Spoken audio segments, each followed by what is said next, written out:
OBC महासभा के पदाधिकारियों ने रामचरितमानस की प्रतियां जला दी। इन पर राष्ट्रद्रोह का मुकदमा त्वरित गति से लगना चाहिए। पूर्वांचल में मौर्य समाज का नेता भी बनता था, लेकिन आज वो मौर्य समाज का भी नेता नहीं है। प्रताड़ना और ताड़ना में स्वामी प्रसाद जी अंतर है, इस बात को समझिए। स्वामी प्रसाद मौर्य की अगर आप तस्वीर बहुत कायदे से देखिएगा तो उसे उसकी छवि जो है एक बुलडॉग की तरह है।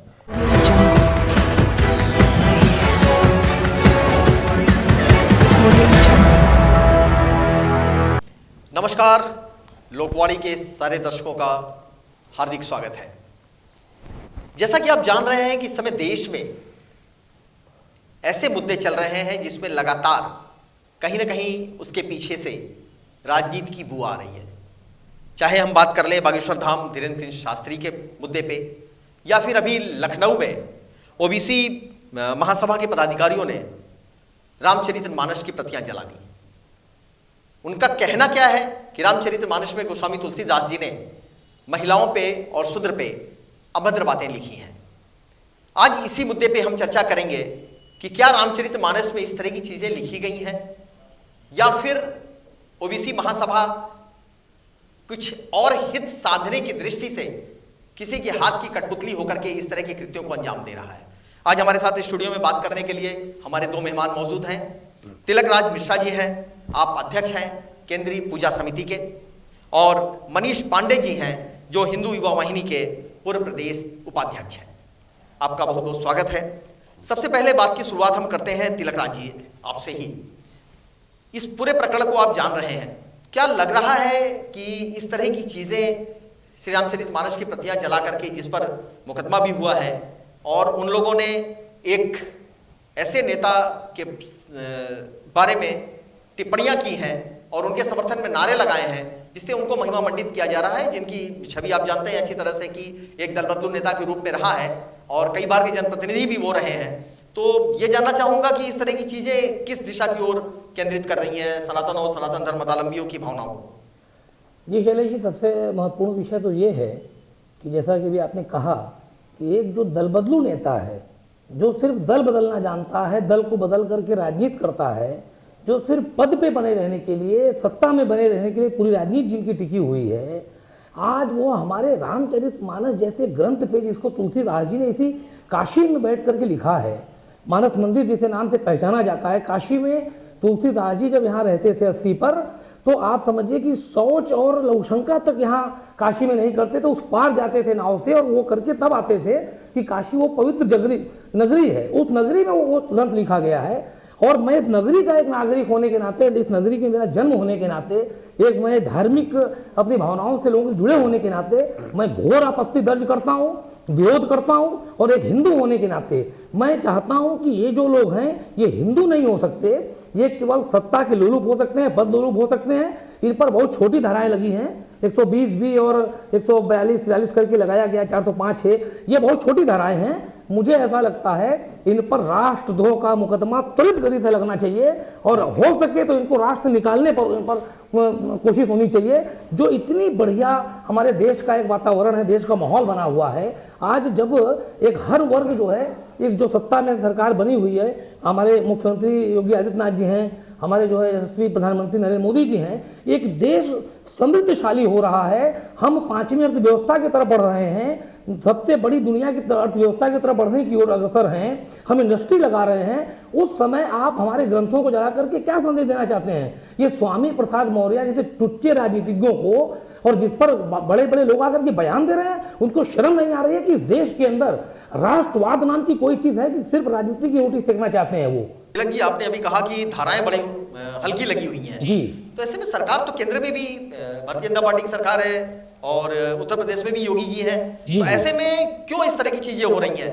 जी शैलेश जी, सबसे बड़ा महत्वपूर्ण विषय है कि जब जिन अधिकारियों को संज्ञान में चीजें आई, और इसमें हमारी सरकार का कोई हस्तक्षेप नहीं है, जो अधिकारियों को संज्ञान में उन्होंने लगाया, मैं इसीलिए सरकार से निवेदन कर रहा हूं, मैं सरकार का ध्यान आकृष्ट कर रहा हूं कि यह समाज को तोड़ने का काम कर रहे हैं। सनातन संस्कृति जो कि बहुत ही धैर्य, विनम्र और सदैव से सिर्फ जो है एक विनम्रता को प्रदर्शित करती है, सब समाज को लेकर चलने वाली है। आप कभी नहीं देखे होंगे कोई हिंदू जाके कहीं किसी पर अटैक कर रहा हो, किसी पर जो है वो कुठाराघात कर रहा हो। तो जिस देश में आप रहते हैं, जिसने आपको सब कुछ दिया है। आज रोका किसने है कि हाँ आप अटैक मत करिए?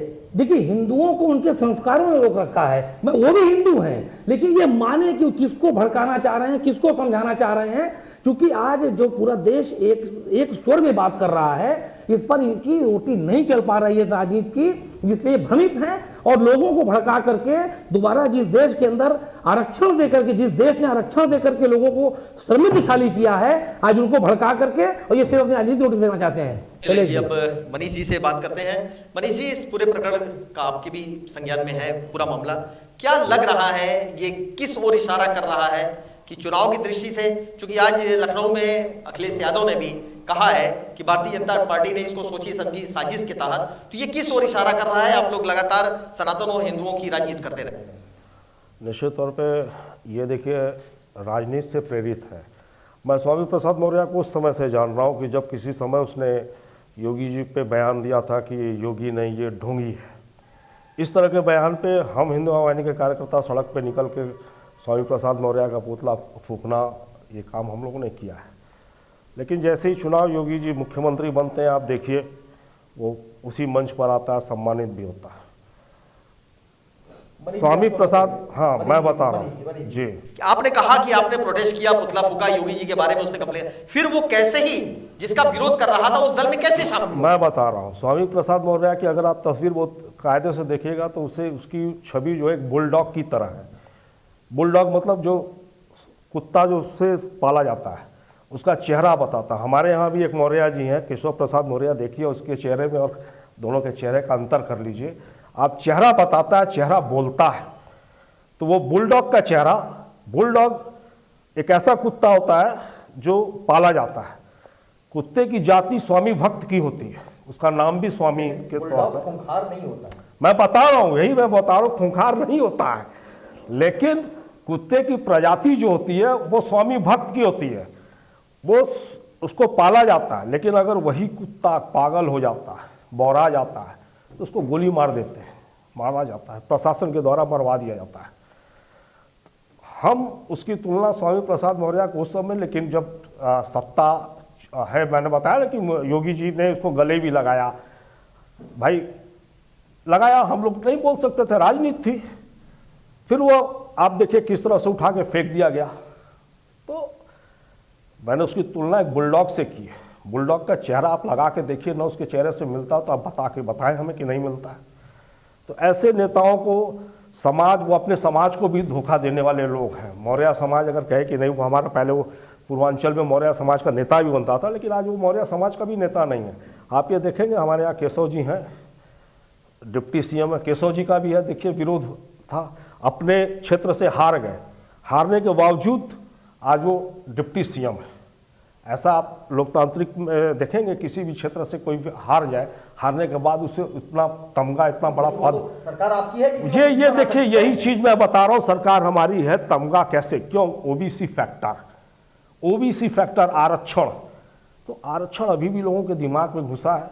अभी बहुत दूर मत जाइए, आप नगर निगम का चुनाव देख लें, नगर निगम का चुनाव तो आरक्षण के चलते टल गया कि इसकी सीट ऐसे नहीं, उसको स्वयं ओबीसी के हमारे दल के भी नेता सड़क पे आने के लिए तैयार थे। वो तो योगी जी ने उस तरह का आयोग बनाया।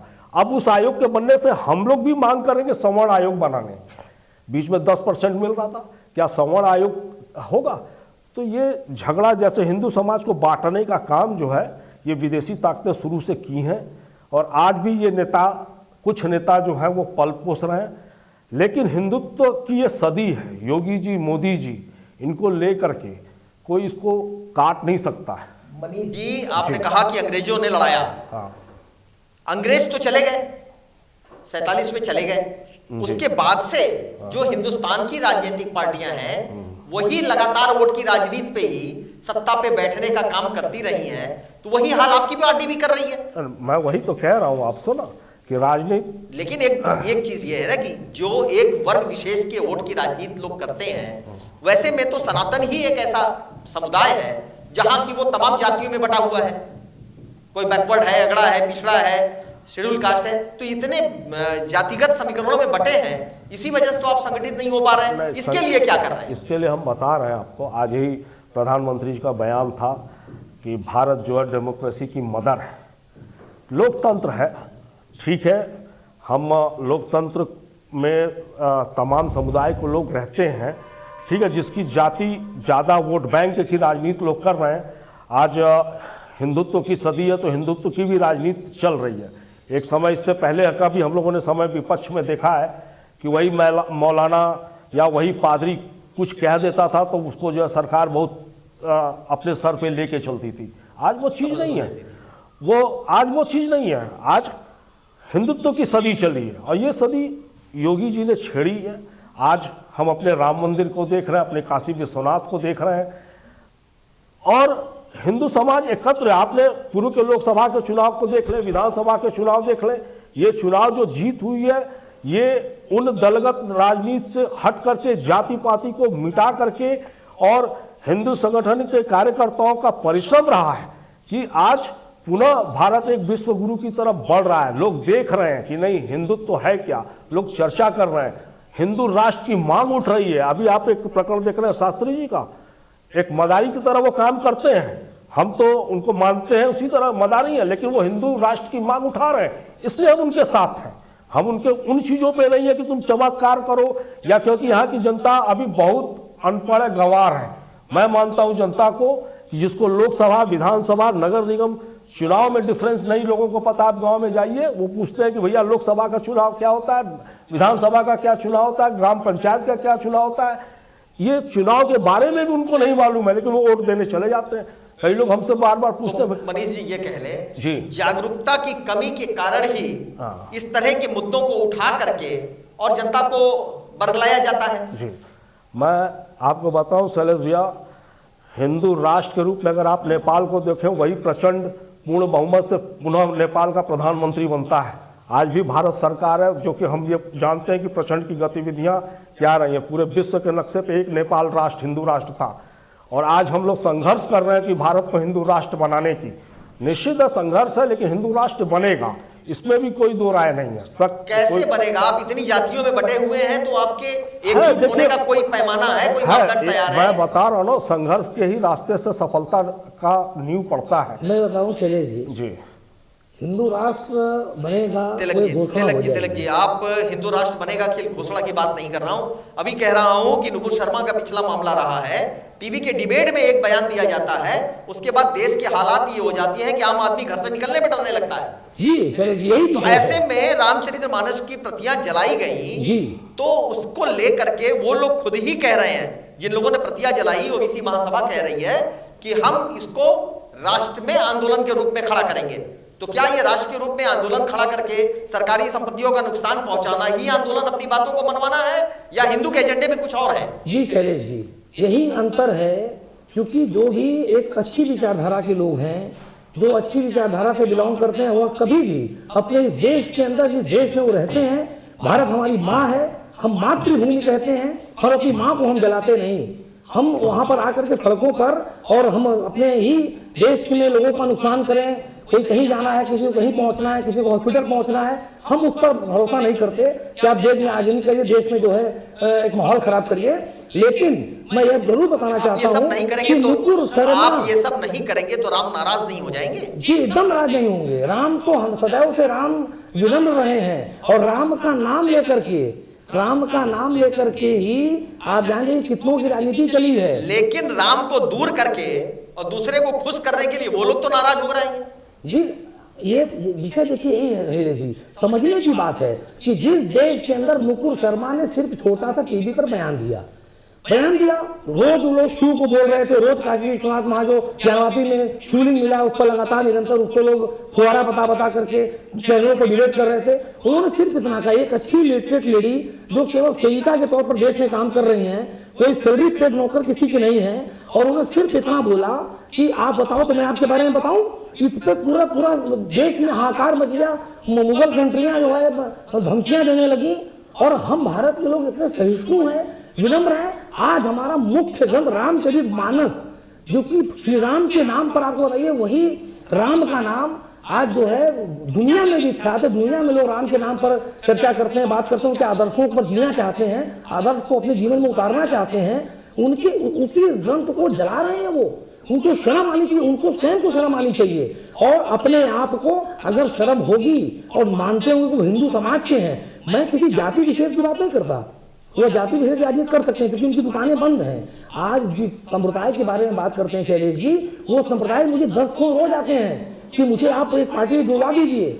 आज उस पार्टी के कामों को क्योंकि देश के अंदर आज शुचिता की बातें हो रही है, विकास की बातें हो रही हैं, उन्नति की बातें हो रही हैं, वो उनको पसंद नहीं आ रहा है। यह लोग प्रदेश को और देश को विखंडित करने वाले लोग हैं, ये राष्ट्रभक्त नहीं हो सकते हैं। अपने आप को चिंतन करना चाहिए। जो लोग मीडिया पर सवाल उठा रहे हैं, मीडिया को टारगेट कर रहे हैं, वो मीडिया में आने के लिए लड़ाई होते हैं, मीडिया में आने के लिए बेचैन है और मीडिया को टारगेट कर रहे हैं। उनको समझना चाहिए, सोचना चाहिए, उनकी आजीत की दिशा में है। लगी मनीष जी, एक जानना चाहूंगा, लंबी राजनीति रही है काशी से आपका, और योगी आदित्यनाथ जी के भी काफी स्नेही रहे हैं।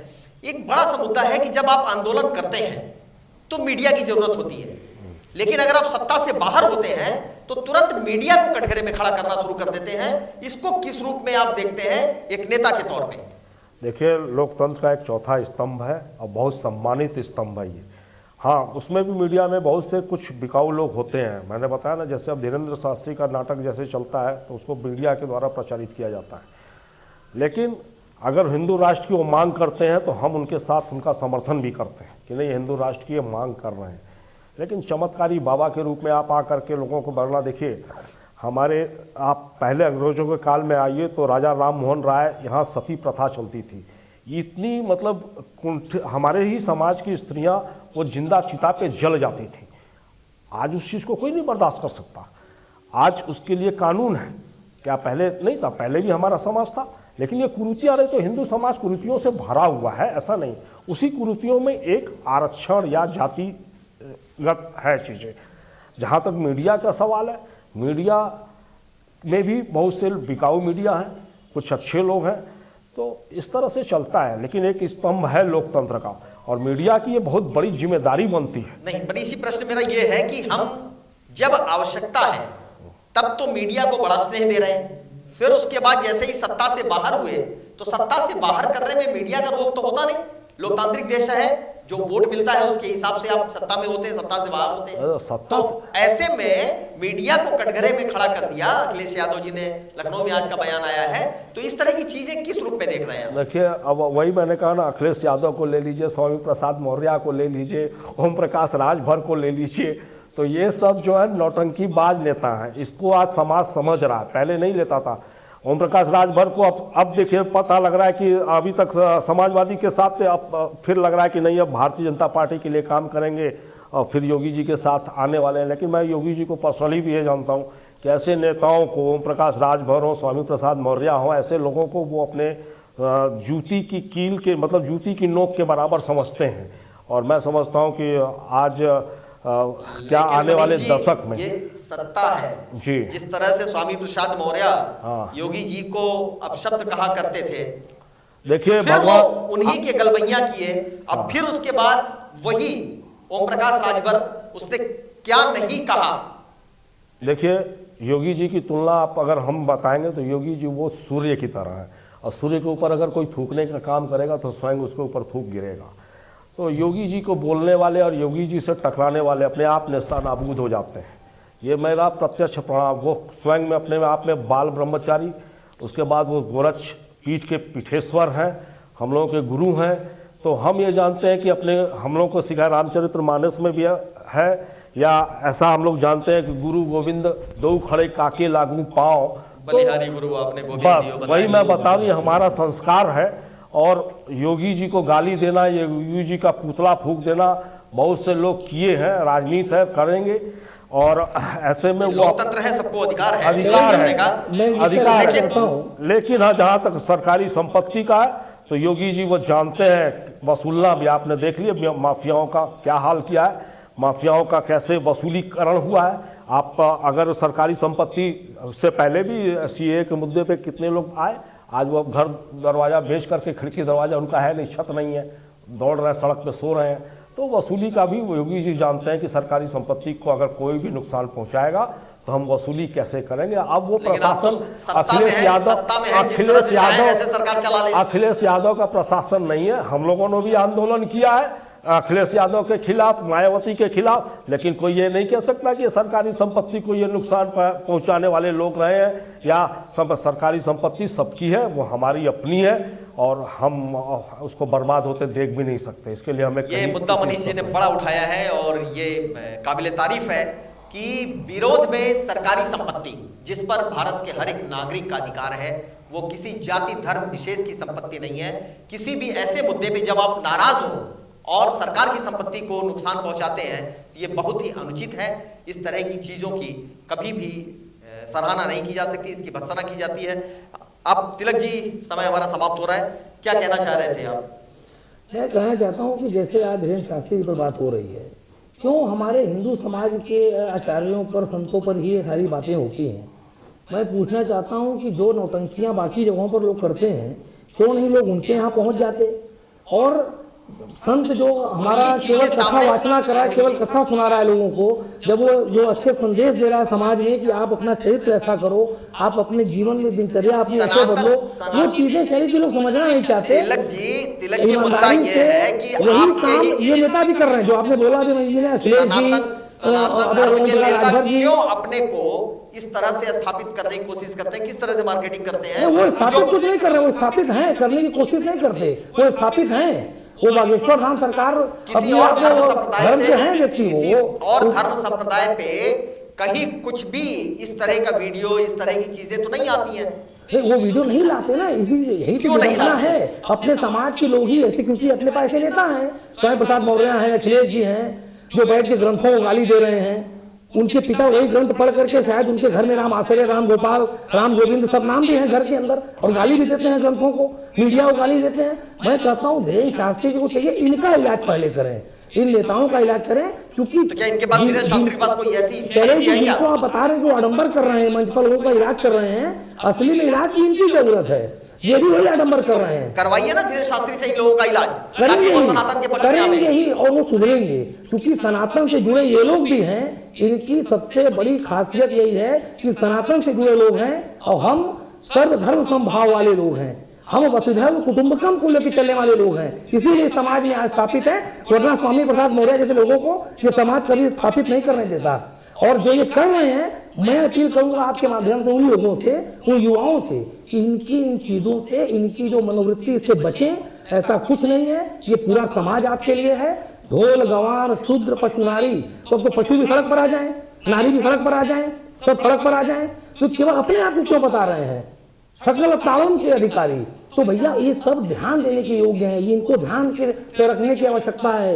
इनकी जो मेहनत है, इनकी मशक्कत है, आप उसका मापदंड ऐसे क्यों नहीं लेते? ये जो करते हैं कि ताड़ना को सिर्फ इन्होंने अपने आप को केवल उससे प्रताड़ना से ले लिया है। प्रताड़ना और ताड़ना में स्वामी प्रसाद जी अंतर है, इस बात को समझिए। काशी के नगरी का एक छोटा सा बच्चा, हम कार्यकर्ता यहाँ से आपको संदेश दे रहे हैं कि अपने आप को सुधारिए। ये मायावती जी का वो दौर नहीं है, ये मोदी जी और योगी जी का दौर है। तिलक जी, इस तरह की तो धमकी हो गई स्वामी प्रसाद मौर्य की? कोई धमकी नहीं है भाई। अब जैसे मनीष जी ने उनको उल्टा की श्रेणी में रख दिया और आपने बता दिया उंगली दिखा करके उनको, तो क्या इस तरह की चीजें कहीं ना कहीं सनातन के संस्कार में शामिल है क्या? जी नहीं, संस्कार में शामिल ये है कि अपने आप को सुधारिए। आप भी सनातन से जुड़े हैं, युवाओं को मत बदलाइए, युवाओं को मत भड़काइए, उनको शिक्षा देने के क्रम में बढ़ाइए। कितने लोगों को शिक्षित किया आपने, कितने लोगों को रोजगार दिया आपने, उस पर विषय पर बात करिए, आइए उस पर तय करिए। आप केवल लोगों को भड़का के रामचरितमानस पर, अरे रामचरितमानस का चरित्र अगर आपके जीवन में 1% भी आ गया तो शायद आप जो है भगवान राम के खड़ाऊ को लेकर के भरत ने सत्ता को त्याग दिया, और आप उस सत्ता की बात कर रहे हैं। अरे अगर योगी बाबा का कड़ाऊ लेकर आप चल लिए होते तो शायद सत्ता पर आप काबिज होते, आप कड़ाऊ नहीं उठा पाए संत का, ये मैं बताना चाहता हूँ। वो तो भाजपा को छोड़ करके भाग गए और राम के स्वरूप में योगी जी की खड़ाऊ क्यों उठाएंगे? वो भरत बना दिया। इसीलिए भरत नहीं बन सकते ना, वो भरत नहीं बन सकते, तो वो रावण बनने का ही प्रयास है। रावण बहुत विद्वान था। समय समाप्त हो रहा है। आज इस तरह की चीजें सामने आई कि कहीं जो विरोध है, उस विरोध में कहीं ना कहीं राजनीति छुपी हुई है। यही बात ये हिंदुवादी नेता भी कह रहे हैं और यही बात पूर्व मुख्यमंत्री अखिलेश यादव की ओर से भी आया कि इस तरह के मुद्दे उठाए जा रहे हैं। लेकिन अब पर्दे के पीछे की सच्चाई क्या है, ये तो वो सारे राजनीति करने वाले लोग ही जानते होंगे। लेकिन ये अवश्य है कि किसी भी मुद्दे पे जो जाति धर्म संप्रदाय से जुड़ा हो उसमें सरकारी संपत्तियों का नुकसान पहुंचा करके विरोध कभी नहीं होना चाहिए। आज दोनों मेहमानों ने इस मुद्दे पे बड़े जोर शोर से लोगों से अपील की है, तो इस पर हम लोगों को बचना चाहिए और अपनी बातों को रखने का जो लोकतांत्रिक तरीका है उसी तरीके से ही अपनी बातों को रख करके विरोध करना चाहिए। अगले एपिसोड में फिर मुलाकात होगी, तब तक के लिए नमस्कार। धन्यवाद।